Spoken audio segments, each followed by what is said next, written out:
Hello' guys, কি খবৰ? আশা কৰিছোঁ আপোনাৰ সকলো ভালে আছে। Welcome to my channel. আজি হৈছে গুৱাহাটীৰ দ্বিতীয় দিন মোৰ, আৰু যোনটো মেইন কাম আজি এইটো আছে। এতিয়া সময় বাজিছে 3 বাজিছে, গতিকে আমি 3 বজাতে ওলাই দিলোঁ, কাৰণ ট্ৰেফিক জামৰ কথা আছে, গুৱাহাটীৰ কথা হয়। তাৰ আগতে আৰু এটা কাম আছে, কৃষ্ণকান্ত সন্দিকৈ মুক্ত বিশ্ববিদ্যালয়ৰ গুৱাহাটীৰ দাদাই আমাৰ ডিষ্টেঞ্চত BA কৰিছিলে, গতিকে তাৰ চাৰ্টিফিকেটখন ল'বলৈ আছে। গতিকে প্ৰথমতে আমি কৃষ্ণকান্ত সন্দিকৈ মুক্ত বিশ্ববিদ্যালয়লৈ গৈ আছোঁ। তাৰপিছত মোৰ নিজৰ কামটো, মানে যোনটো কামৰ কাৰণে আমি আহিছোঁ গুৱাহাটী, সেই কামটো কৰিম আৰু দেখাই আছোঁ। গতিকে এইখনে হৈছে কৃষ্ণকান্ত সন্দিকৈ মুক্ত বিশ্ববিদ্যালয়।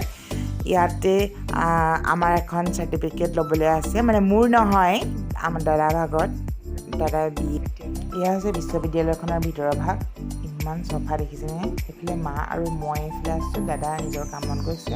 আৰু গাইজ ওপৰলৈ চাওক না, ইমান ফ্ল'ৰ আছে, দেখিয়ে ভাল লাগি গ'ল। সঁচাকৈ বহুত ধুনীয়া হয়।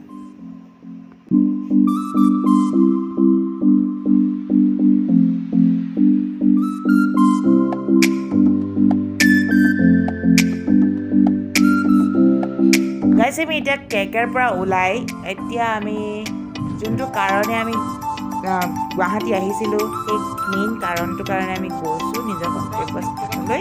আৰু সেইটোতো কি কাৰণ মই আপোনালোকক পিছত কৈ আছোঁ, খালি এতিয়া নকওঁ, অলপ পিছত কৈ আছোঁ।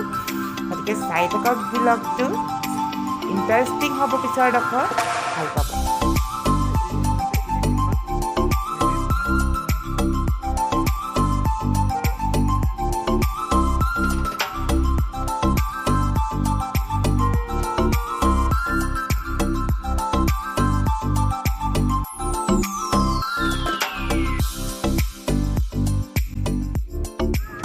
এয়া হৈছে দিছপুৰ, অসমৰ বিধানসভা, য'ত MLA সকলে নিজৰ বিধেয়কসমূহ দাখিল কৰে, আৰু ইয়াতে আমাৰ সংসদৰ বিধেয়কসমূহ গ্ৰহণ কৰা হয়।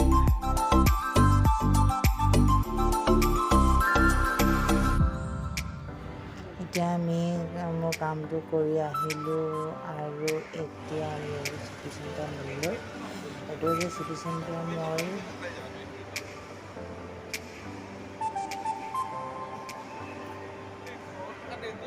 এতিয়া পিছে 11টা, আৰু আমি মলৰ পৰা আহি এতিয়া ভাত খাব লৈছোঁ, আৰু আজিলৈ বাই বাই। নেক্সট পাৰ্ট আহি আছে ৰাইজ।